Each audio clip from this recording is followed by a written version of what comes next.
Good afternoon, everyone. Ladies and gentlemen.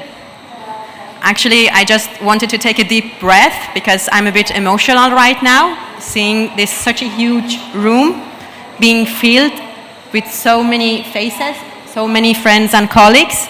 And we have gathered here for the High-Level Roundtable 2, Rising the Climate Ambition of the Tourism Sector from Commitment to Implementation under the pathways of the Glasgow Declaration, addressing regeneration, adaptation, and finance. So this is the great honor for us to host you today here, which is, this event, as you already know, is part of the program of the thematic day on tourism, which has been the historical moment day for all of us, for our sector, which is giving us a lot of hope, but also means that it is bringing us a lot of commitments. So we are really counting on you. We really appreciate your presence here, that you chose to be here, and we are looking forward to making the difference together. So without any further ado, I would like to invite Mr. Mohammad Muradov, Head of the Policy and Strategy at the State Tourism Agency of the Republic of Azerbaijan. Sir, the floor is yours.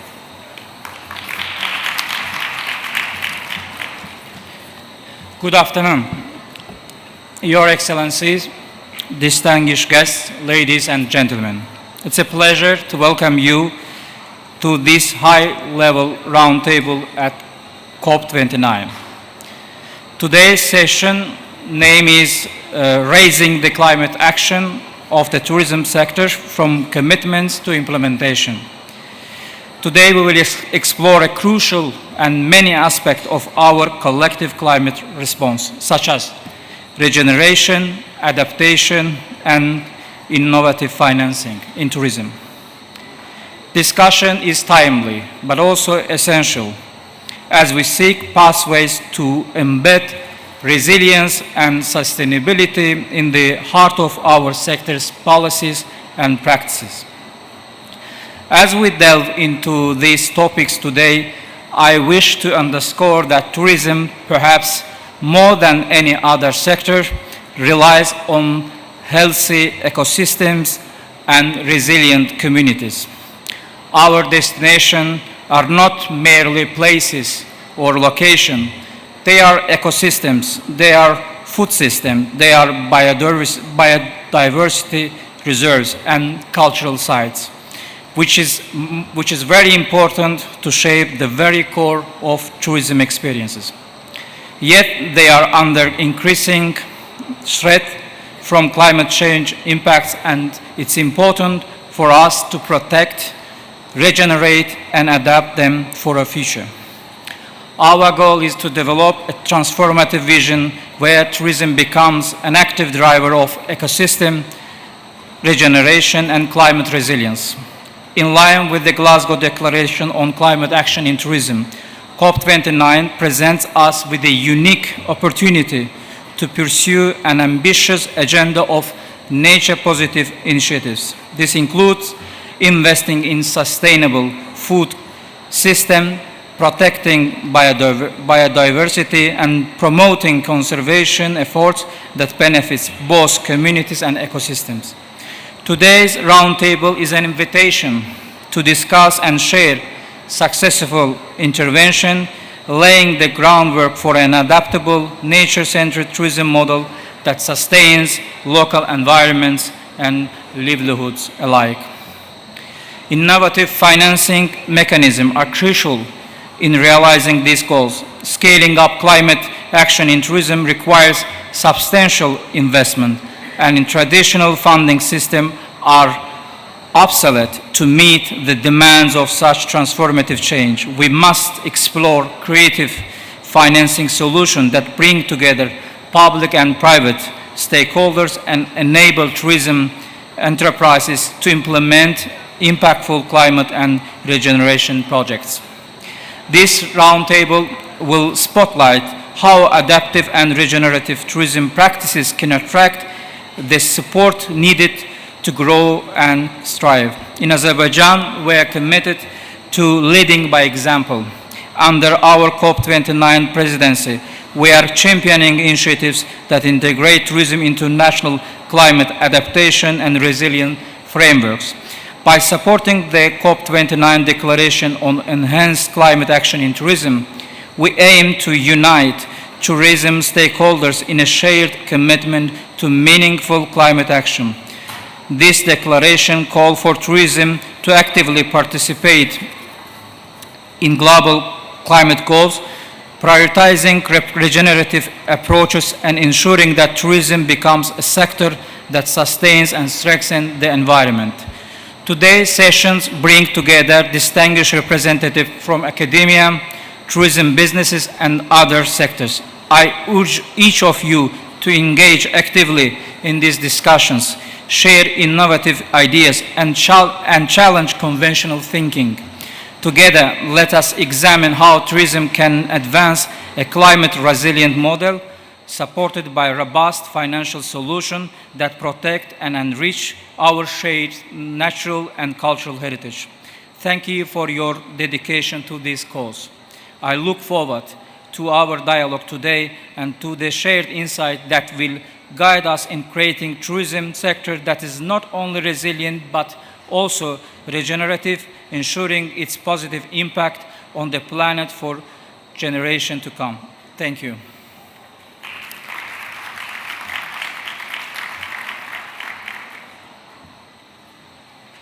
Thank you, Mr. Moradov. It was a very strong message for all of us, and I think you already set this in very properly, so we know where we are headed, and I think we can amplify that message by inviting Mr. Dilior Hakimov, the Director for Institutional Relations, Partnership and Advocacy at UN Tourism.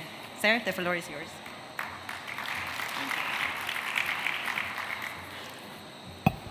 Very good afternoon, dear colleagues, friends, panelists. Let me start with congratulating our host Azerbaijan with this great success of having COP29 and specifically this roundtable on a rather important topic. And I think it's really worth to keep our attention to what today panelists will be sharing in their interventions and speeches. As we convene during this historical tourism day, as my colleague Roxana already informed us, our focus shifts to the pathways of the regeneration, adaptation, and finance in the very vivid climate change environment. These pillars are essential for transforming tourism into a force for climate resilience and ecosystems restorations. As distinguished speaker from the Azerbaijani State Tourism Agency said, as we recognize the essential to strengthen natural ability to draw down carbon as well to support communities and businesses, we need to adapt to the impact of the global climate change. I believe that today it would be very important for us to underscore the Glasgow Declaration initiative on climate action, specifically in tourism area, which was launched at COP26, which also provided us with a framework to advance climate action. Its pathways is to measure, decarbonize, regenerate, collaborate, and finance, have since inspired over 900 organizations to take concrete steps. Today, that framework has been strengthened furthermore with the release of COP29 Declaration on enhanced climate action in tourism as an outcome document of the ministerial meeting held this morning in the very same premises of COP29. In my humble view, during the today roundtable, we should center our discussion on critical aspects. First of all, how to regenerate ecosystems, how to adapt climate challenges while unlocking the financial mechanisms to make these ambitions a reality. For many reasons, climate change has exposed the vulnerabilities of tourism destinations, from coastal erosion to extreme weather events that we recently observed, for example, in Spain, in Madrid, in Kingdom of Spain, in Valencia, and some other places. Those events are directly threatening communities and livelihoods of the general population and most vulnerable segments of the population. Yet these same challenges present also the opportunity to reimagine tourism as a driver of positive change, to innovate and develop climate solutions. Regeneration goes beyond simple preservation. It demands that we actively restore biodiversity, promote nature-positive initiatives, and build together sustainable supply chains that support local communities while reducing carbon footprints. Adaptation also requires that the sector plays a role in resilience building and disaster response. This should include also equipping communities with the tools that they need to face climate shocks while safeguarding their livelihoods and infrastructure. This work, however, cannot happen without the adequate financing. Scaling up climate action requires innovative financial models that de-risk investments and mobilize resources for adaptation and mitigation. Therefore, it would be great need to mobilize finance for climate-resilient development of tourism, particularly for the most vulnerable communities and ecosystems. My personal proposal, therefore, would be to hear from the key tourism stakeholders how they exemplify collaboration that can bring about tangible outcomes. I urge all of us to approach this discussion today with sense of urgency. Also, I would like to encourage you to turn your ideas into impact and commitments into measurable change. By saying this, I would like to wish everybody, including myself, success during today's roundtable discussion, and once again to thank the Azerbaijani side for hosting this wonderful event. Thank you.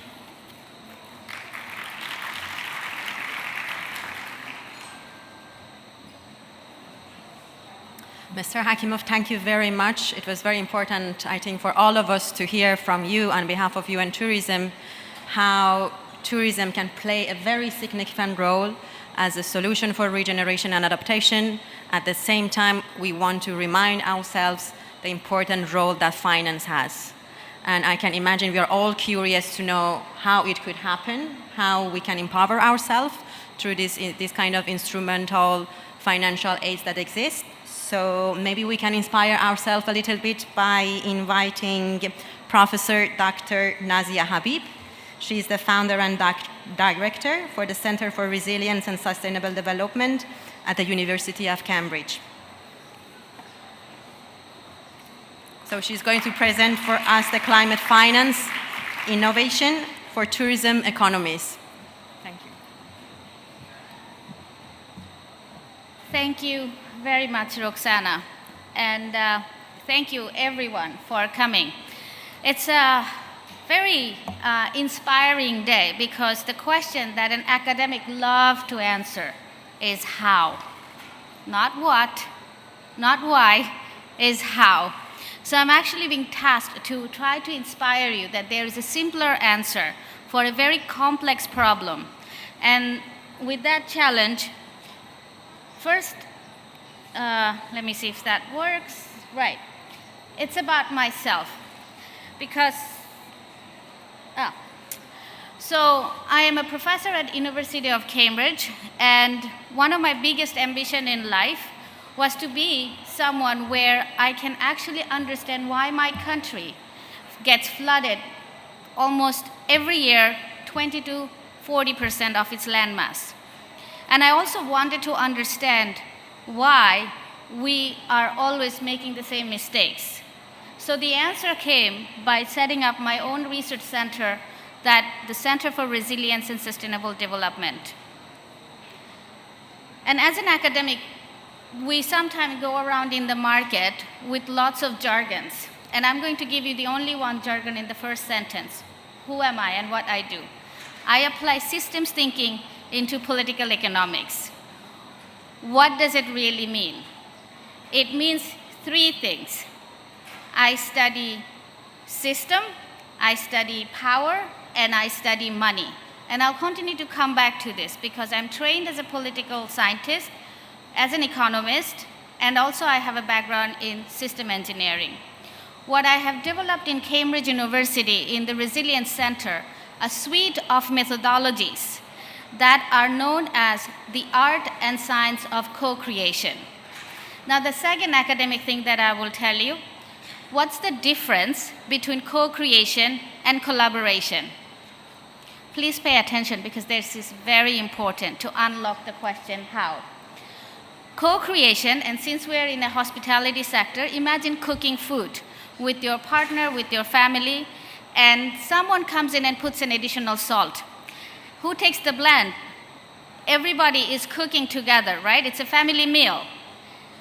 Would we be blaming each other? Oh, so-and-so put too much salt, so the curry has gone bad? Or we will say, we all cooked it together. If the curry gets very tasty, we say, yay, it was very good. If it is salty, we point someone. That's co-creation, very easy to identify. Collaboration, no one actually messes with your curry. It still stays as it is. One cooks the curry, other cooks the rice or the bread, and together you sit down and have a wonderful meal. That's co-creation. In co-creation, we are always working in parallel as a team. But where we are with climate change right now, we co-created the mess. Therefore, we need to co-create the solution to get out of this. We are done, I think, if we believe in ourselves, to blame each other. And that is the art and science of co-creation.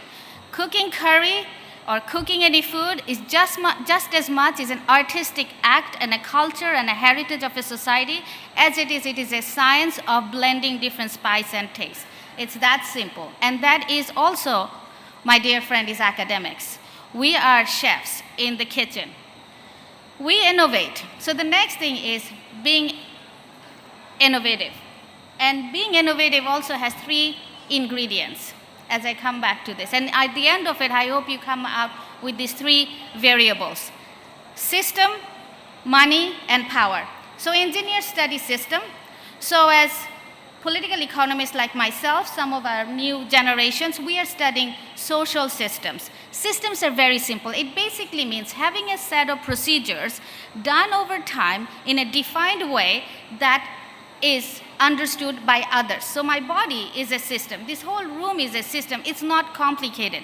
Pay attention, observe, you will understand the system. Money, that's what we love studying as an economist. I study money all the time. It's not the big elephant in the room to talk about. But oftentimes, money is not the point that we actually address. And the last one is power. Power, we all have individual level power. Some power is because you are an individual charismatic leader. Some power because of your title, like myself as a professor in Cambridge, is an institutional power. Some power is coming together as a powerhouse, like COP29. Again, very simple. No need to complicate things when you understand those 3 variables. And that's how we came up with blue carbon contribution methodology. Academics have come up with this. It's innovation, not a rocket science. So I'm going to simplify this by giving you the hope that how is also, it's just as simple as just holding accountability. So the first thing is being innovative. Second thing is accountability. Accountability also have the same 3 factors, like cooking curry or one of those slow food, right? I gave a talk here on slow food. Who owns the system? Who is the manager of this room? Who has the money to invest in this room? And who has the power to call the shot that I like this color and I don't like the color? That is as simple as accountability. Every system, a good system that operates, a good financial decision that is in the marketplace, and a good institution that knows what it is doing will have these 3 criteria to be accountable. When you are not accountable, we end up in where we are today. So many of you are not academics and general public, and that's the beautiful thing as academics, to actually simplify the message and take home is investable projects. Look at this investable project. Government has supported. There has some blended finance money, which basically means you have donor money, you have government money, you have some grant money, you have some private money. You put it all together, again, go back to your pot of curry. All came together, and you have some parametric insurance, which is again very simple. Means that if your curry doesn't work out very well, you have vegetables on the side and some salad. You can eat that to fill your hunger. This is, again, that simple. Parametric insurance pays off very quickly when disaster happens. Very salty curry did not work. So you have cheese and salad with your bread or roti. You have the meal to put together. Does this make sense? Financial innovation, again, is we make it very difficult for general people not to understand so that it creates that mesmerizing effect that it's complex. But in our work in building art and science of co-creation, it boils down to three things. If you have a system and you have understood who holds the power and where the money is coming from, what's the value for money, the net return on investment can be quite quickly understood. Now, who wants to invest in this beautiful resort? Can I get some hands up? I only have 1 more minute. Any more hands? It's all protected. You will get the money back as insurance kicks off. Quite a few hands. Great. It's an AI-generated image. When I told the AI that this is how I want the future hotel tourism to look like, this is what came up with. That's a dream. But AI, as you know, also reads all the available information and it tries to create. It's not very smart, actually. You give the smartness. So the role of innovation is also to understand how to work with modern technology system. Being experienced is my last and very important point. When you do things over time in a system, your system becomes more refined. It understands its weakest links in the point, and that's what complex system dynamic thinkers like myself do. We look for the blind spot, the bottlenecks, and the deal breaker in the system. So Fiji in 2017 was the first country that has done 100 million sustainability bond. They have done their analysis, they got the system right, they got the money on bonds in a blended finance way, and they got the capital market established in Fiji. Now they're one of the rock stars to get more and more money. Why I have rounded up that little bit? That is the investable pipeline that they need to continue to come up with so they can get more and more investment, and that is the hardest bit. So system needs to actually regenerate itself so it can continue to finance. Regenerative tourism, it doesn't have a lot of data right now, but you can learn from the agriculture, where the regenerative agriculture innovation is going on for a while. 1 hectare, 1 year, 1 farmer takes about $300 to make sure the investment and the insurance package are put together by 1 acre fund. Compared to that, a traditional agriculture support fund that gets put out is $90 for the same amount. Why is it so expensive? Because social cost of protection when risk happen is much higher on regenerative agriculture than the traditional farming. I believe that would be also same when it comes to tourism sector. So therefore, it is about doing more action-oriented research. So I'm an action researcher where all those 3 variables we co-create with our partner where their skin is in the game as well. Commonwealth Secretariat in its history has done the first action research during COVID for 33 small island countries, and I was the principal investigator of that research where United Nations Tourism also participated. And that project has lent itself to these 3 variables. System, power, and money. For tourism sector, those are the 3 variables constantly need to be understood and broken down more than data points. Having additional data will not enable you to innovate the system because there's plenty of financial innovation mechanism out there, blended finance, parametric insurance, capsize insurance, many of it. What we do not understand how the complex system in tourism works, and it can only happen by working collectively with academics, with practitioners, and multilateral agencies, with financial institutions to co-create. The key word is there, co-create, not collaborate, co-create the question that needs to be understood.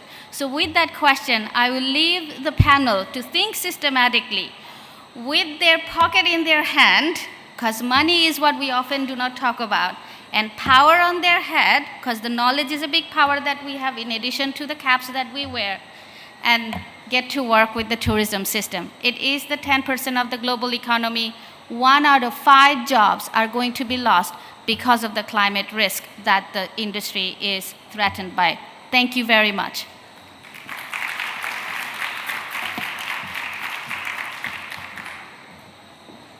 Wow, Professor. I think you have already activated and triggered a lot of more curiosity inside of us, and we are looking forward to hearing also, after being inspired, hearing these ideas, to hear from what is happening on the ground. So very soon we will start with a panel discussion, but I want to take just 2 minutes to share some more few information with you, which is very brand new, and I just want to remind ourselves that we have arrived here today because of the Glasgow Declaration on Climate Action in Tourism, and we have more, like almost 900 signatories right now committed to climate action in tourism. And as part of the commitment, the signatories are committed to present a climate action plan. So it's a voluntary commitment and it is action-based. So I am going to share with you right now the latest findings of this year reporting. And as you heard probably in the morning session, we were sharing the findings on the measurement and decarbonization. And as today's panel right now is focused on regeneration and finance, I would like to let you know what we found by reviewing the plans of the signatories who submitted their climate action plan. So as you can see here, 80% of the total plans include regeneration and adaptation, and 73% of the plans include biodiversity protection. And you can see on the screen like some bold actions that we could find that they are addressing. For example, supporting habitat restoration and reforestation, 74%. Supporting habitat protection also was one of the most prominent action be taken by the signatories. Also, as you know, the biodiversity protection is included as part of the plan, but also we could see that having the biodiversity target was not very much mentioned, and also monitoring and reporting biodiversity impact as well. And also I want just to remind ourselves that, let me just show you the next slide, sorry. So on this slide, as you can see, 41% of the plans included adaptation actions. And the actions that they were like mainly mentioned, we can see on the screen, adapting our operations to climate change impacts. So it was one of the most highlighted actions taken. And then supporting local communities in disaster preparedness or relief. So this is another topic being mentioned. And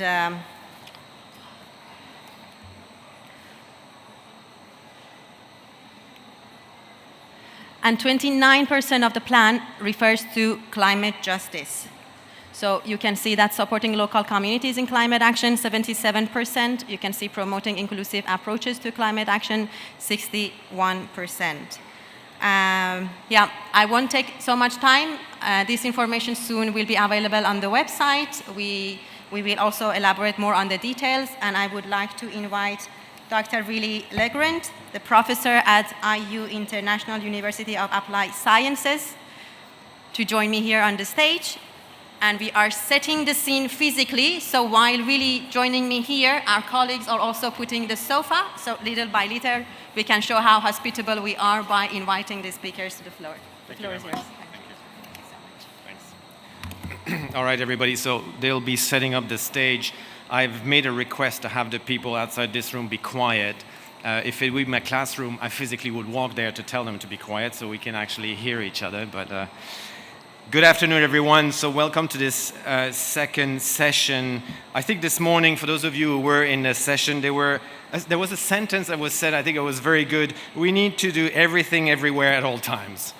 And I think are pretty wise words of what's happening in tourism, honestly. Today, I mean, at the end of the day, this session is about tourism, and you're all tourists, actually, all of you. You're business tourists, you're cultural tourists, you are event tourists. I'm not sure about eco-tourists at this point.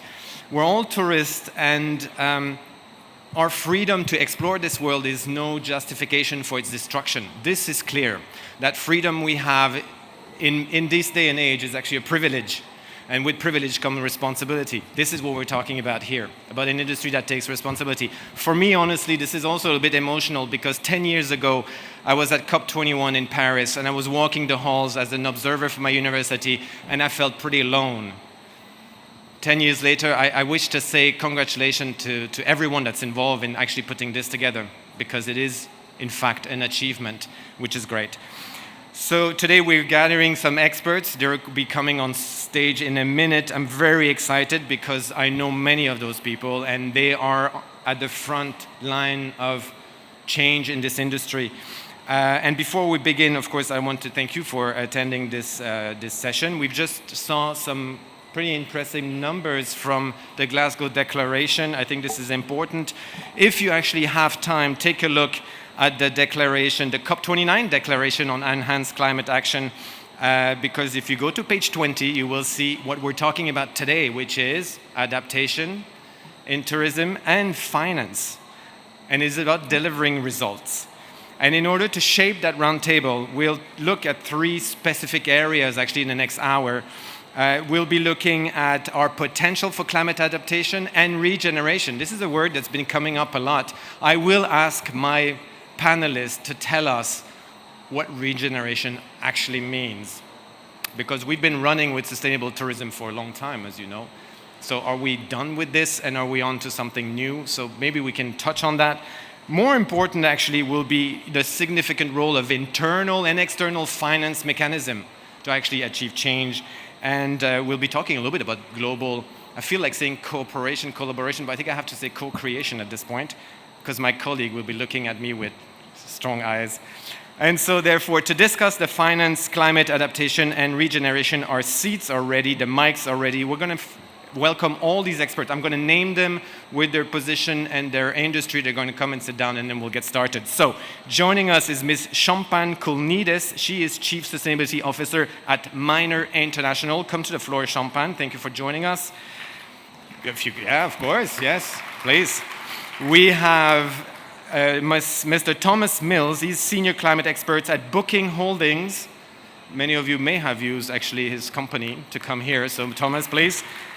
We have Mr. Jeremy Sampson. He's the CEO at the Travel Foundation. Come on stage, Jeremy. Welcome. Joining us is Dr. Anne-Catherine Chigna. She is the Executive Director at The Long Run. Welcome, Anne-Catherine. Mr. Ruzmir Muzic is Operation Officer, Global Cooling Lead, Climate Business Department at the International Finance Corporation. Thank you so much. We have Monsieur Dominique Perron, welcome. He's EMEIA International Development Leader at Ernst & Young. And last but not least, my dear friend Randy Durbin, CEO at the Global Sustainable Tourism Council. I'd like to mention to all of you who perhaps are new to the world of tourism that you have in front of you la crème de la crème, for those of you who understand French, in terms of the value chain of tourism. This is why I'm very excited to talk about the topic we're doing today, so thanks very much for joining, taking the time here. This is great. We're going to start right away, and I'm going to start with you, Jeremy, actually. Perhaps you did not know this, but Jeremy, welcome. I'd like to start with you because so the Travel Foundation, you are a leading international sustainable tourism organization. You're active on many fronts, actually, because you do research, you do training, you do coaching, but you also provide practical support at destination, and this is where you come in, actually. You have been collaborating with Honduras, actually, to enhance climate adaptation strategy in that country. And this is, I think, an interesting case study because I'd like to talk about adaptation, but more from expanding on the National Tourism Organization, or National Tourism Administration in this case, and their role in implementing climate adaptation. Can you expand a little bit and tell us how that works? Sure. Is this working? Yeah. Thank you very much, Willie, and to UN Tourism and the COP29 presidency. Thank you for the invitation and the opportunity to share some thoughts with you all. So tourism stands at a pivotal moment, I believe, here. We know it represents 10% of global GDP, supporting millions of livelihoods around the world, yet it's also one of the most vulnerable sectors when it comes to climate impact. In order to secure the future, I think we must confront the dual challenge here. One that safeguards tourism's economic contributions and addresses the urgent need to prioritize climate adaptation, and particularly with a lens of equity and climate justice. I think that NTOs hold a unique position when it comes to supporting transformative climate adaptation. And I say transformative because we're getting a bit tired of performative. We believe that we must aim for meaningful, transformative climate action. Transformative climate action will bridge local needs with global frameworks, protecting the natural and cultural assets that underpin the tourism offer, while fostering economic resilience, particularly for vulnerable places. We come with 5 recommendations for NTOs to help support adaptation and prioritize the funding mechanisms and policy frameworks that will unlock meaningful, transformative adaptation. The first one, incorporating nature-based solutions. So I think it's time that we embed ecosystem restoration inside destination planning, destination management frameworks. Examples could be mangrove restoration that helps to create a buffer against rising sea levels around extreme weather and coastal tourism infrastructure. Prioritizing training and capacity building for local stakeholders. We believe there's still, although we've seen a lot of progress in the last 5 years, there remains a lack of capacity and a lack of fundamental climate literacy on the ground in tourism. So tourism businesses, particularly small, medium-sized businesses, which make up the beating heart of our sector, should have the tools to be able to evaluate their climate risk, assess the situation around adaptation, and ensure that solutions are locally relevant and empower local businesses and local destinations, those that are on the front lines, to be able to implement adaptation. Third, incentivizing private investment. Tax breaks and subsidies can be provided for businesses that implement adaptation measures, and we can create blended finance models, I believe, that combine public and private funding in order to scale solutions that are needed on the ground. Fourth, leverage data for decision making. This is not a new theme, but it emerges all the time. Why? We need to look not just at sustainability holistically, but at risk and opportunity related to climate vulnerability. We need national climate vulnerability and risk assessments in order to guide development priorities, to help prioritize needs, and to demonstrate the return on investment for adaptation measures. I believe that risk will be a hugely important theme for the next decade of climate finance and tourism. And finally, building resilience onto the demand side. So promoting domestic tourism, near proximity tourism to reduce reliance on long-haul travel, distant carbon-intensive markets, and not just doing so in a performative way. We saw during COVID, lots of places created some reactive local tourism strategies, but instead fulsome investments and strategies that will help to create that long-term diversification and ultimately creating the products and itineraries and experiences that can diversify segments and help to mitigate risk. So in closing, I think NTOs can really become leaders in transformative climate action, adaptation, by prioritizing community-led initiatives, rewarding innovation, and securing long-term financing for collaboration at scale. Thank you. Great material, Jeremy. 5 things, right? You've taken your notes to remember. Implement nature-based solutions. I've taken my notes, they're right here. Implement nature-based solution. This is something we'll pick up in a minute. We have increased training capacity. We have incentivized investment. We'll come back to this. Leverage data was talked this morning a little bit. And then build resilience programs such as proximity tourism, etc. Well noted. Let's move to Anne-Catherine. Anne, the Long Run, for those of you who don't know, it's a global network of nature-based, purpose-driven tourism businesses, and the focus is on conservation. Under your umbrella, you actually are conserving 21 million acres of landscape, marine areas, etc. 21 million acres. So correct me if I'm wrong, but I think this is larger than Belgium. I checked. Hopefully, I don't know, hopefully I'm not, somebody will fact check me in a minute. Can you share some of those achievements on the restoration front from your members, and also perhaps talk a little bit about rewilding? I know it's not so much within it, but rewilding is actually a very important project that your long-run members have been working on, and also perhaps some of the challenges they face. Thank you so much. So the members of the long run are very often rather small in nature. They are independently run, scattered all around the world. In addition to not only managing and owning, but they are significantly influencing those conservation areas, because they realize how important it is that we need to address conservation at the landscape level.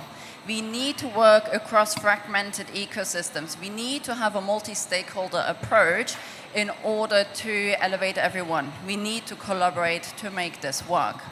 In addition, it may also be worthwhile to share that, there are about 70 plus businesses, and yet they are investing $30 million just from the work that they are doing. Some examples from our membership, for example, in New Zealand, Tahi, over the last 20 years, they have been working very hard to regenerate their 800 acres. They have planted 8 million trees. Today, there's more bird species, over 72, present within their small property than in many national parks when it comes in New Zealand. At the same time, they've also been hugely innovative. They created a biodiversity value index in order to help the New Zealand government understand that we can't just address the climate, the carbon crisis, but we also need to address the biodiversity crisis, and leveraging the tools that they have to demonstrate the value that native forests play in regenerating areas. So actually that at this moment in time, 90% of New Zealand's carbon credits come from biodiversity poor pine plantation, yet native biodiversity forests are very more valuable. When you come, for example, another is from South Africa, Hoedbos Private Nature Reserve, small property, 8,000 acres, massive restoration of the fynbos, which is a global biodiversity hotspot. However, through their efforts, they have worked with over 40 landowners surrounding them, increasing the area of conservation to 25,000 acres. They have, as a single business, employed 4 entomologists. I don't know many businesses who invest in research to that extent. Packed 60,000 insects, so the small things. Many have never, ever been recognized in science or identified. Yet as a business, they're struggling to secure funding for long-term conservation. So not the new projects, but rather that are going on for 10 or 20 years' time, or for core funding. When we then look at Kenya, one of our members, Cotter's Camp in the Masai Mara, working with over 9,000 community households to create a conservation area. Yet if the owner wouldn't be in very literature on how to file and manage and organize all the paperwork required for the multiple funding streams that they have from investors or otherwise, they would literally not be able to fund it because they're drowning in the administrative work that comes along with receiving funding for conservation. In Chile, Hueloilo Biological Reserve is a UNESCO Biosphere Reserve, and they've created and had a huge milestone of reintroducing the huemo, which is a nationally important deer species. Yet they really struggle to attract international funding because they themselves don't have strong connections internationally, let alone the huemo can't really compete with a rhino or a tiger. So they're really struggling with this. In Cayman, in Brazil, one of my last examples, they were accredited and have received biodiversity credits using the LIFE certification. Yet we are not really sure by when we know the price for biodiversity, but they felt it is really important to be part of that story, to drive the methodology and to demonstrate it can be done, even if the return on the investment is yet not clear. For now, they're just using it to really help everybody else along on that journey to make sure that they can support that. The key is there's a lot of small players in our countries. They may be small in size, but their impact can be huge. But we need to make sure that the funding actually goes to the people who do the work on the ground.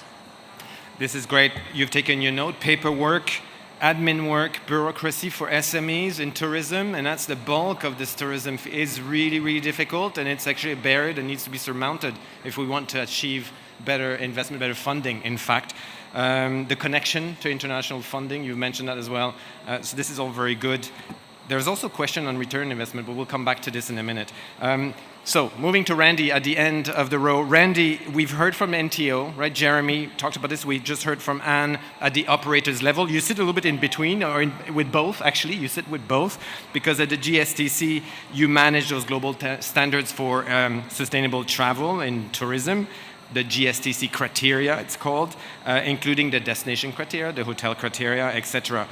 So you are involved at the destination level. You're involved also with the operators. What are your observations in regards to climate adaptation at this point, rather than climate mitigation at the destinations or with your partners? Well, first of all, on the destination side, we work with governments around the world, so we kind of get a view of things, both at the more localized destination, but also at the national level. And I would say that a piece of good news in the world is that more and more destinations know that they need to manage and develop. That sounds so basic. Some of you may have read the book of my friend Elizabeth Becker 11 years ago, Overbooked, where she talked about very few governments do anything with tourism. And I think that's a reality that we have to, governments have always looked at aviation, but they haven't looked at tourism generally. And we're seeing a tremendous move in that direction where there is development side and management. It seems strange to say, doesn't it? But that's a new idea. Many DMOs in the world still think the is purely marketing and not management, and they only promote. It's still a very new idea to manage and to develop. And so because we're moving in that direction, there is some good work on adaptation and resilience. And so adaptation is really winning. The holistic element, aspect of sustainability is kind of winning. It's rather late in history, but it's finally happening. On hotels, if I may speak a bit more about the finance side of the theme here, a couple of interesting things that we're seeing in the work in hospitality.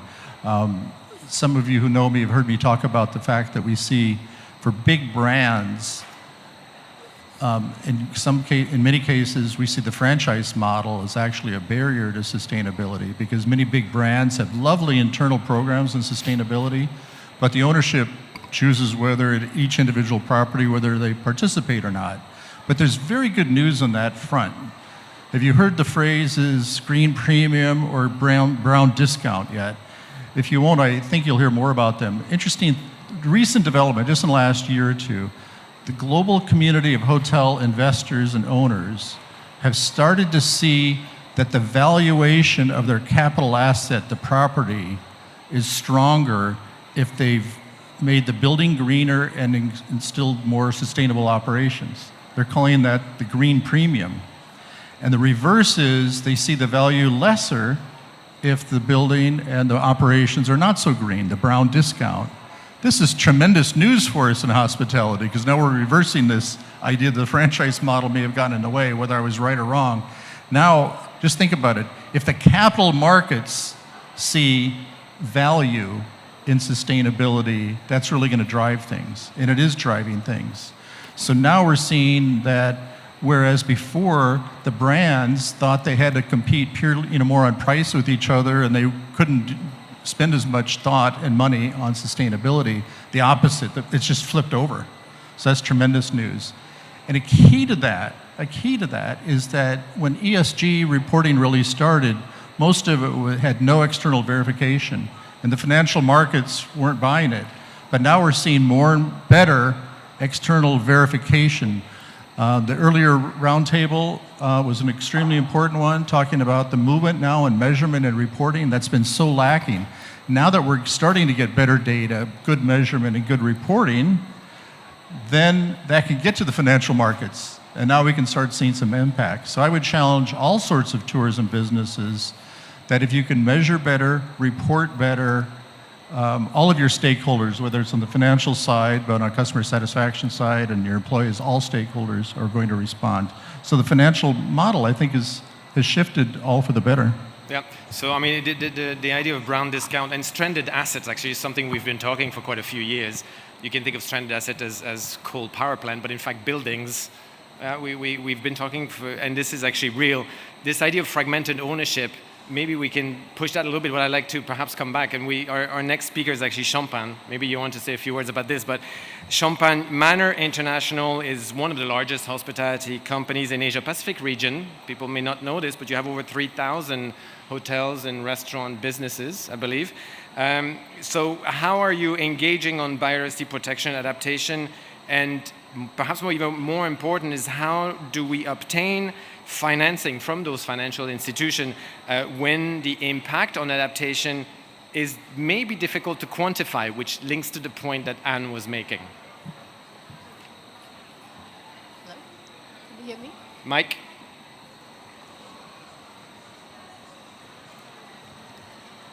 Thank you. Hello. Okay. Thank you. Yeah.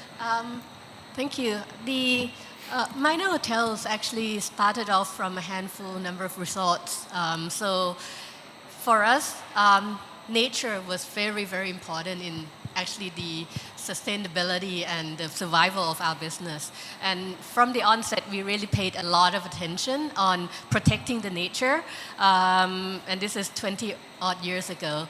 So we started off from being knowing where we are, really looking at what we can do from design to construction, simple things, serving the nature or plant and native species where we are. And then we look into what we can do with the biodiversity of the areas that we are in. So we started off from that, and we see there are a lot of positive impact that can be made from being a hotel, being that neighbor of the community and really advocating for biodiversity conservation.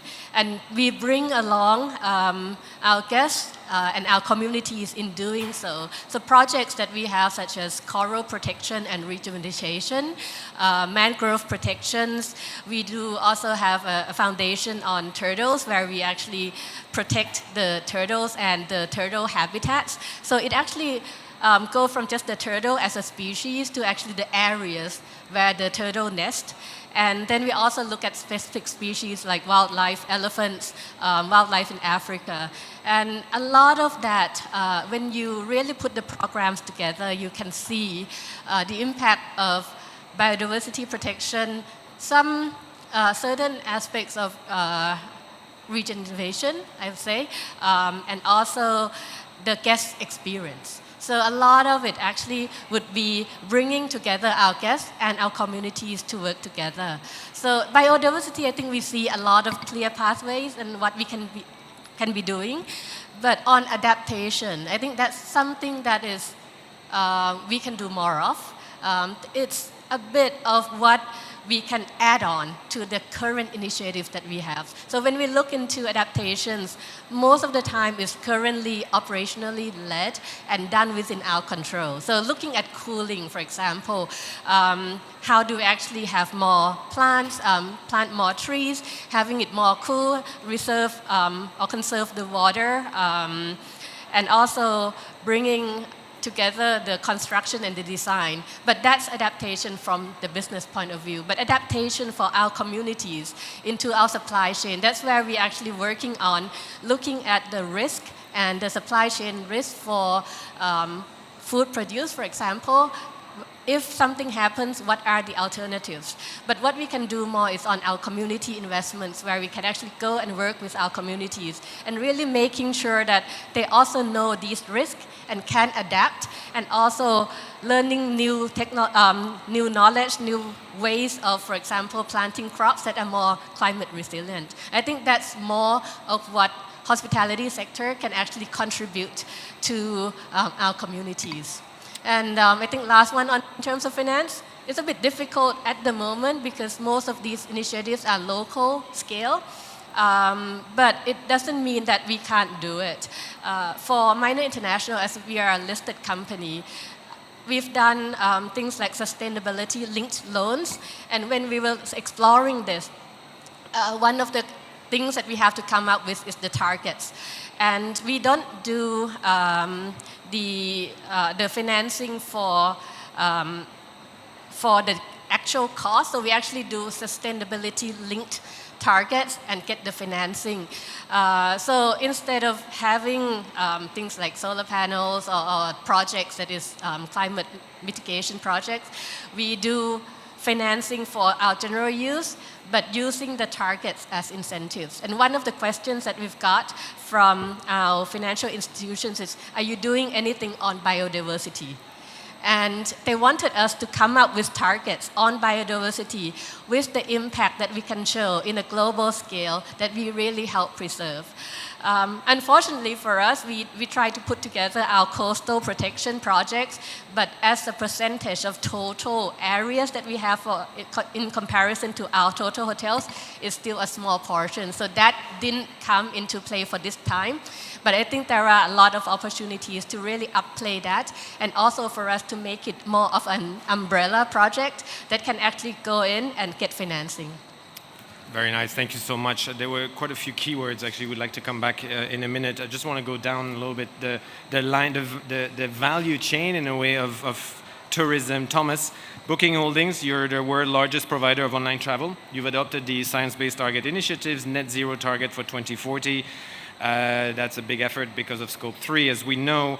With this in mind, and considering what we've seen from the Glasgow Declaration, signatories must ensure that resources and capacity are sufficient to meet their objectives set in the climate plans. So how do you go about this at Booking to fund your climate plans? And then can you describe perhaps some initiatives that you have that are financially supporting your value chain, basically, the hotels and your partners? Sure. Thank you so much, Dr. Legrand. It's an absolute pleasure to be here. Thank you, COP29 presidency, UN Tourism. I do feel like a bit of an imposter being sat on this panel. I'm fairly new to the tourism industry, actually. Spent a lot of time in the fashion industry beforehand, so bear with me. But a little bit about Booking Holdings, perhaps, before we go into directly the question. So, as Dr. Legrand mentioned, we're one of the largest travel providers in the world. We have brands such as Booking.com, Priceline, Agoda, Kayak, and also OpenTable. I'm our senior climate expert. I lead our climate strategy and implementation efforts. And our sustainability strategy is really grounded in this mission to make sustainable travel the way to experience the world. Everything we do is kind of funneled back to that overarching mission. We have 3 key priorities. First is to operate a more sustainable business. Second is to make, or to enable consumers to make more sustainable travel choices. And thirdly is to catalyze the industry to become more sustainable. So 3 key critical pillars for us. As you mentioned, we have net zero targets. We've made some great progress against those already. Since 2019, over 80% reduction in Scope 1 and 2 emissions, and over 20% reduction in Scope 3 emissions from that same timeline. But we know there's a lot more work to do, particularly with our downstream value chain partners. So today I just wanted to very quickly spotlight 2 great programs that our brands have been driving. The first is Booking.com has just actually launched a new program for its accommodation partners to support them in their journey to get certified. So what this looks like is a couple of different components. First, it really level sets with the accommodation providers and the audience what certifications are available for that type of accommodation partner, whether that's based on the type of operations they have or the region that they're based in. Secondly, it provides a little bit of guidance, as we'll go into actually in the next question, around what type of implementation measures can they implement to get them further along on that certification journey. Thirdly, and I think importantly for this question, it actually provides visibility to existing funding mechanisms that are out there from different businesses, destination organizations, other types of institutions that the accommodation provider can tap into on their journey for certification. And lastly, within this component, we as Booking.com have actually partnered with a select number of certification providers to offer discounted rates for that certification process. A little bit different now, our work that our Agoda team is doing, which is primarily based in Asia. They have an Eco Deals program, and that is really a partnership with the WWF. They are funneling finance through consumers booking hotels through this program. $1 million has been allotted for this year to finance different biodiversity and restoration projects in Southeast Asia. So we're seeing projects such as wetland restoration, peatland restoration across Malaysia, Vietnam, Cambodia, Laos. So that's another kind of fantastic example of the role that finance can play from our perspective. And then finally, just very, very briefly, we're actually quite encouraged by what is typically quite a boring subject, which is the role of regulation. We're encouraged by the role of regulation that is upcoming, particularly in the EU. Initiatives like CSRD are going to mandate the disclosure of the amount of money that organizations like us are required, are committing actually to climate action activities. So we believe that this transparency will actually drive long-term accountability, although it's right now just a reporting obligation. We believe that that will actually drive long-term transparency and accountability to make sure that the right amount of finance is going to these projects where most needed. Thank you so much, Thomas. Moving on to Rosemary at the IFC, you're a member of the World Bank Group, and you have really numerous initiatives that has mobilized quite a bit of climate finance, and you have some hands-on practical to existing tools. I'm sort of curious about the evidence and the outcome of those tools, such as EDGE, green building you have, and the Building Resilience Index. How does that work, and especially on the climate adaptation front? So I love the professor's talk so much. I'm going to try to give my answers in that framework. Hopefully I get an A at the end. So money, systems, power. Let me start with money. IFC is first and foremost an investor. We invest in the private sector firms, and in our 20 years, we've done over 16 billion in green building finance, out of which 2 billion went to hotels. And we've actually enabled 94 billion of finance going to other types of green buildings through our certification tool. Why is that possible? That's the answer to systems. We have tools like EDGE for green buildings and BRI, our Building Resilience Index, and they not only speak the technical language, but they speak the financial language. So developers, asset owners, investors can understand how much will this cost me and how will I pay that back, whether through utility bills, whether through differentiation, whether through access to other international finance.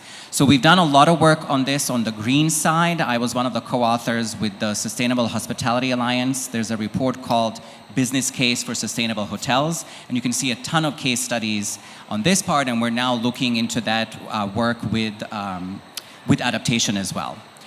One of the things to remember with systems is most people think of adaptation as disaster preparedness, but actually heat is another area. So my title, as you can see, is Global Cooling Lead, and we're bringing a lot of awareness around the increased heat and what the hotels would have to do to respond to that. So I came from Thailand recently. We spoke to a minor group there, and the energy footprint of hotels in Thailand, 50% of the energy needs goes to cooling, whether it's fans, other systems, and others. Imagine if that continues to increase. You want to do it in a more sustainable way.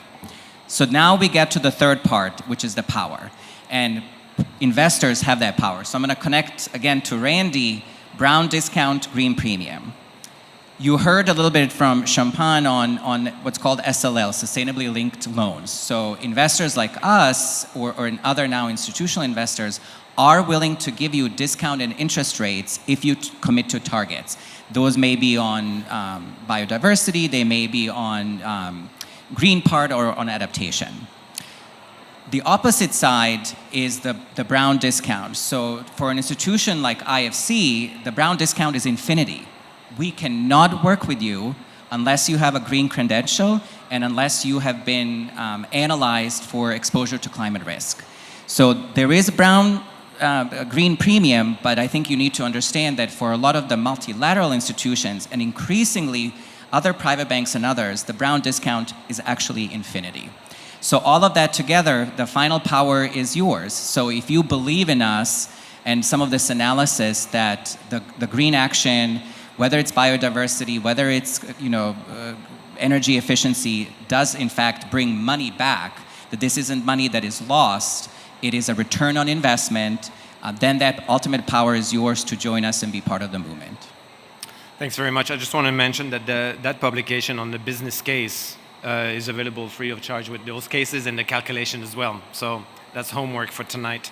I'd like to turn to Dominique Dominique, you're our last speaker here. In your position, you manage EY's relationship with the UN and several other organizations. What are the key challenges and opportunities to operationalize regenerative tourism practice? And perhaps you can tell us EY's definition on regenerative tourism practices, and how do we ensure that we bridge the gaps to ensure implementation?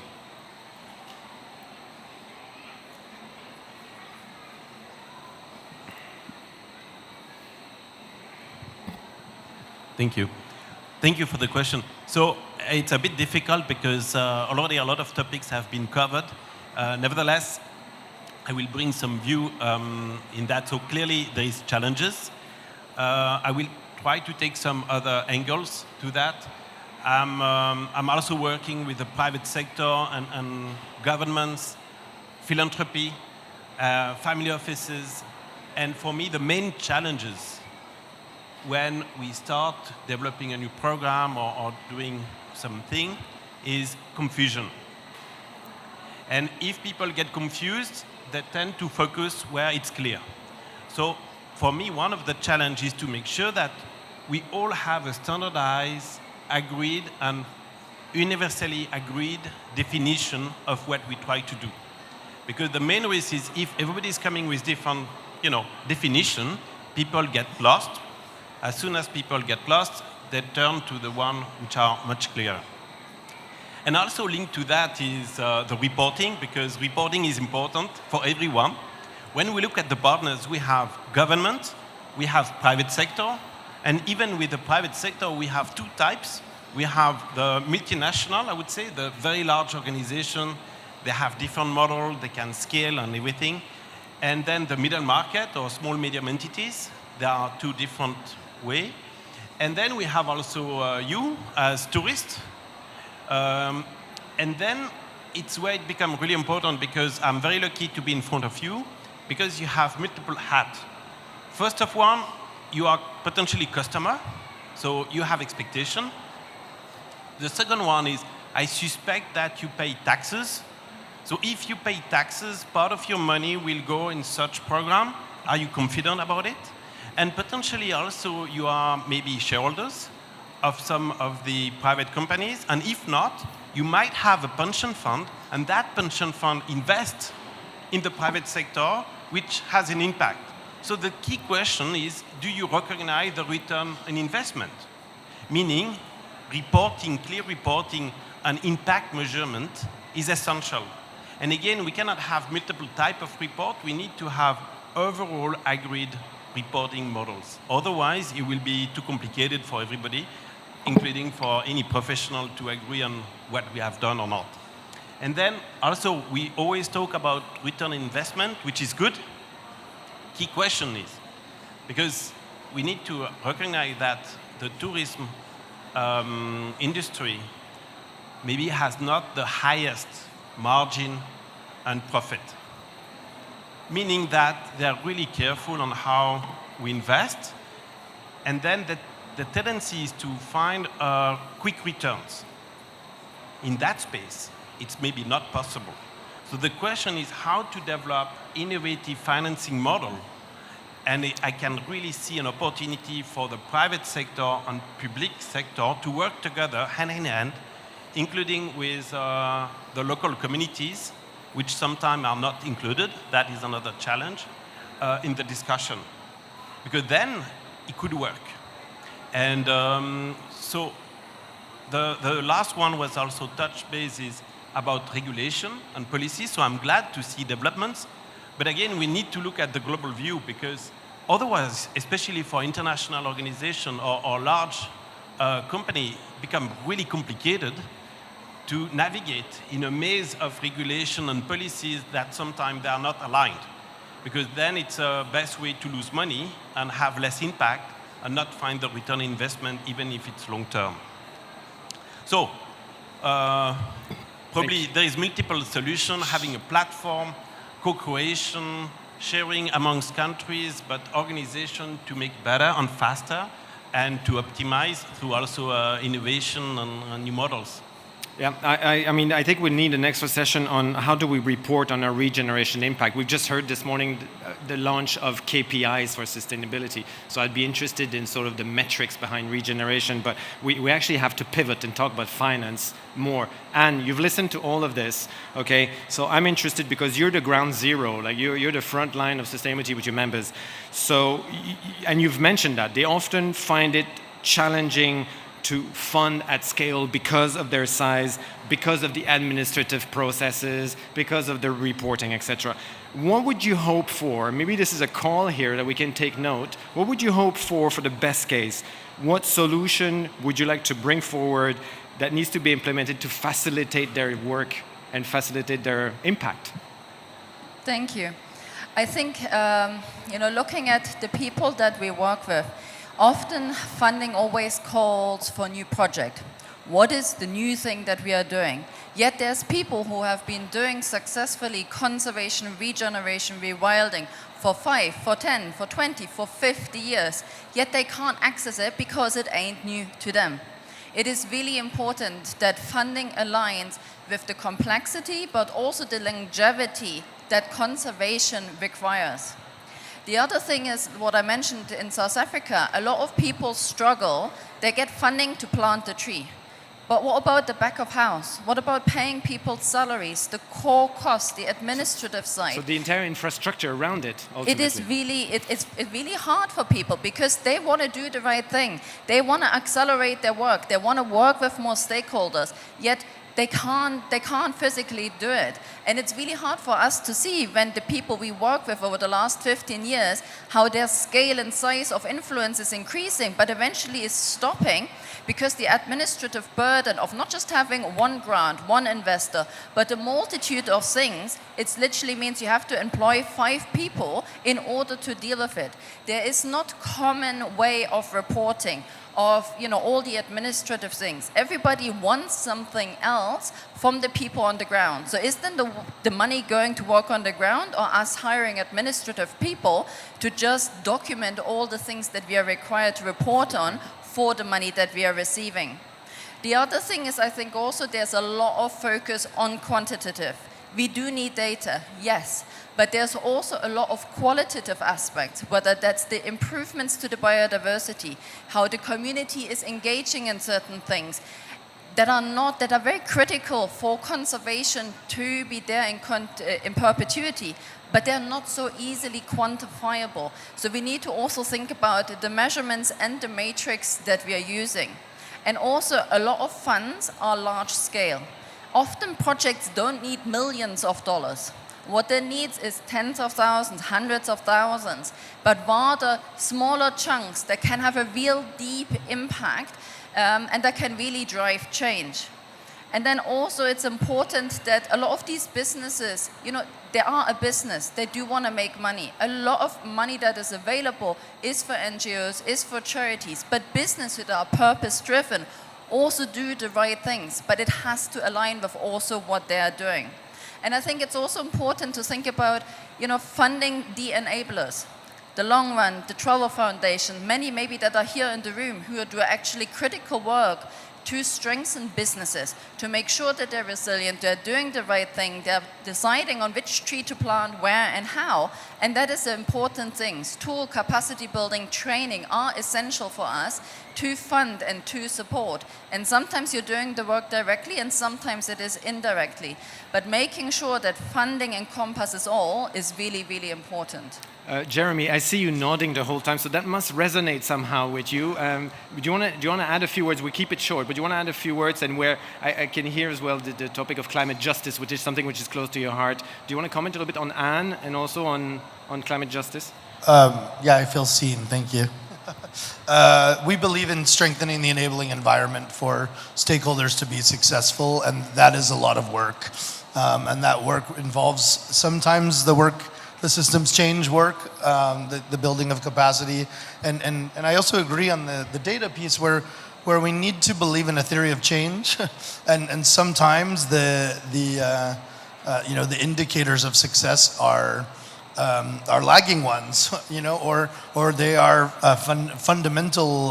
They're fundamental investments that need to be made in building literacy and building, and it's hard sometimes when we talk about a climate emergency and then we go back to building literacy. But if we don't go back and build the system, it'll be hard to change. On justice, so I want to talk again about meaningful, transformative leadership, because we believe it's time for true climate leadership in our sector. And true climate leadership requires embedding climate justice into every aspect of the tourism system. Climate justice will ensure that adaptation benefits flow to those who need them most, who are most vulnerable to their impacts, and while also having an opportunity to center and amplify marginalized voices. So we call for 3 pillars of climate justice leadership. One of those is redistributing value, so directing tourism-generated revenues directly towards local infrastructure and community resilience projects. 2, fostering inclusive governance, so actively involving indigenous people, women, youth, in designing adaptation strategies that reflect diverse perspectives and priorities. And 3, strengthening global cooperation. We need platforms like the Glasgow Declaration, like Baku, to drive cross-border support for vulnerable destinations and communities, ensuring equitable resource distribution. I also want to share 3 calls to action, maybe 3.5, if you give me just another minute, to help us move beyond sustainability measures that are tokenistic into systems change. Number 1, I believe we are calling for establishing a loss and damage fund for tourism specifically. We think it is time to align with the global agenda in the tourism sector and create a mechanism for resources to flow directly to destinations that are hardest hit by climate impacts, addressing both immediate and long-term resilience. 2, innovative financial models that unlock public-private and nonprofit partnerships to fund resilience-building initiatives. And 3, transparent reporting and accountability that allows us to share progress and inspire collective action across the sector. My 3.5 or 4 is a transversal recommendation, because no tourism climate strategy is complete now if we do not address international aviation emissions. It's imperative that we align international aviation emissions with the Paris Agreement, with the Glasgow Declaration, with Baku, by requiring their inclusion in nationally determined contributions. Without this, our collective efforts risk being undermined by this critical gap in accountability. I believe it's time for tourism's future to move forward, and depends on the decisions that we make today by being more transparent and more meaningful. Thank you. Thank you very much. Notes well taken. Just moving on shortly, just a few things, because the 2 of you have actually mentioned system work, building capacity, literacy. We have a couple of people involved in that aspect. Thomas, very shortly at Booking, I know you are promoting education about sustainability among your stakeholders, particularly the hotels. A few words about that, perhaps? Sure, absolutely. And I know we're on a time crunch, so I'll keep it short. But I'm very excited to announce, actually, whilst we're here, that Booking.com has partnered with the UN Tourism to develop, co-create 4 free online courses and modules that are available across both our networks, so both across the Booking.com and tourism networks and platforms. These are for all types of accommodation partners as well as other types of stakeholders in the tourism sector. Very, very briefly, they cover 4 key topics. 1 is energy and greenhouse gas emissions. Number 2 is water. 3 is food, and 4 is community engagement. So very, very briefly, the water and energy modules, we really aim to ground the audience in, first, the kind of science behind what are we seeing here, what is the impact from an energy and water perspective, water risk, water scarcity, different types of water, and same for energy, before going on to upskill and educate the audience on the types of measures and implementation levers that they can implement to address those challenges. Very, very similar from a food waste perspective, and also how to create local healthy menus that will benefit all of the tourism stakeholders. And then finally, very much in line with everything that's been said here from a local perspective. The community module really focuses on how to build inclusive and be a local steward as a hotel partner for the local community, and how do you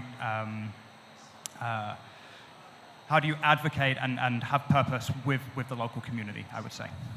Thank you so much. Randy, without raising too much of a debate, because we have only a few minutes, you are called the Global Sustainable Tourism Council. We talk a lot about regenerative tourism. Do you have some thoughts about this? On regenerative? On regenerative? I hope we use the word in a limited way, as setting targets and goals in a lofty way. I hope we don't hear the word too much. I think we need a little more humility. We're far from sustainable and net zero. So if we say, okay, regenerative is a good target, fabulous. But to get there, we've got to roll up our sleeves more and do some harder work at just getting to net zero and getting sustainable. So I'm a little bit worried about the word. Very good. Okay, that's for the coffee break in a minute. Rosemary, a few words perhaps on innovative financial models, financial tools that you know are coming up in the market that would be interesting for us. Listen, I had a whole speech prepared how there's a lot of stuff out there and it works, but then hearing with Anne, I think we have to do a little bit more education on making those systems, again, money power systems, making it a little bit easier. So IFC is a leader in this space. We've worked on green finance for many years. There is now blue finance, so that has to do with water, whether it's water saving or preventing pollution going to the ocean, as well as we're the first to release biodiversity guidelines as well. So I think part of what we can do is more education, bring your clients, but also have them bring their investors along so that we can educate them on what the standards have been. Yep. So green building standards, for example, have been well defined. I think now on blue finance and biodiversity, we're working on that so that we can have everybody kind of sing from the same hymn sheet, if you will, and make sure that we're not asking people too much. IFC is always working on making things credible, but also easy for the private sector to do. Thank so you we'll so work much. on that together with UN Tourism. Thank you. Roxana, 2 more questions and I'll leave you the floor. Dominique, at EY, do you have any recommendation to Anne and perhaps Champagne in terms of accessibility to finance mechanism for the SMEs, especially in the case of Anne here? Do you have any suggestions? Yes. So SMEs, clearly, it's more local, de facto. So it's the classic one, like crowdfunding and working in teams. But again, I see also potential access to international market with models where we can also use, I'm not using the word PPPs. It's great, but it's not always great at the end. So I just add philanthropy and platform to it.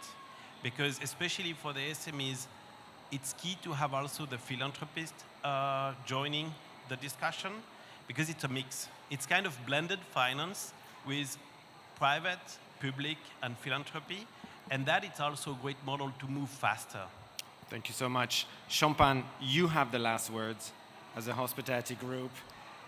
Do you have recommendation from your experience to other hospitality groups on how to approach finance and investment when it comes to climate adaptation? Yeah, I think for finance and investment, first of all, the business itself have to really acknowledge that adaptation is critical for the survival through climate change impact. And with that, they have to start operating and actually trying to do initiatives on where they operate, so have skin in the game and showing that commitment and bringing the communities along.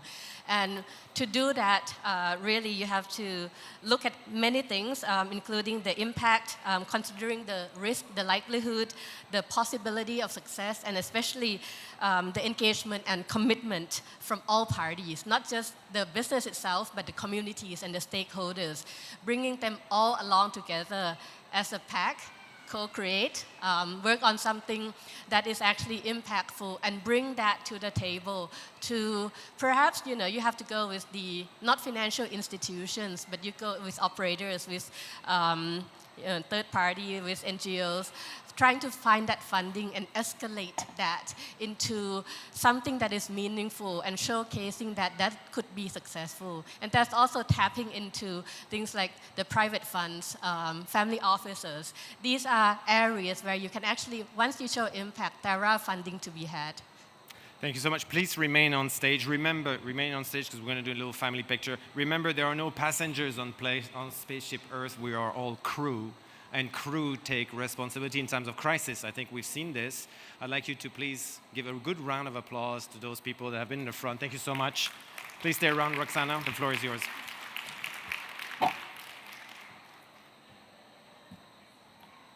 Thank you very much, really, for very interesting, intuitive moderation, and also to all the speakers, and also all of you for staying with us the whole session, listening. It's really inspiring. It's really hopeful. We have been hearing the expertise, the knowledge that these people, they are really leading, and at the same time hearing the challenges, the concerns they have, which is directing us towards more action that we need to take towards. Also, we need to collaborate towards co-create the solutions. So I want to close the panel by just inviting you. We are not actually closing. The discussion continues with the third roundtable with the innovative solutions and the way forward. So there we are going to talk about more how to collaborate on co-creation for the way forward. It starts at 4 o'clock at the same room here, so we are looking forward to seeing you. And at the same time, in 5 minutes, you can have a featured presentation from Dr. Yain Soon, Associate Professor from University of Queensland, who was in the Roundtable 1 this morning. So right now, she's going to present the result of the research of the drivers of tourism emissions, scientific research on GHG emissions from tourism operations. So thank you very much, everyone, for being here. We know the challenges, we know the solutions, and we all, I think, are here because we have a very clear intention. So let's put our attention towards hope and making the difference. Thank you.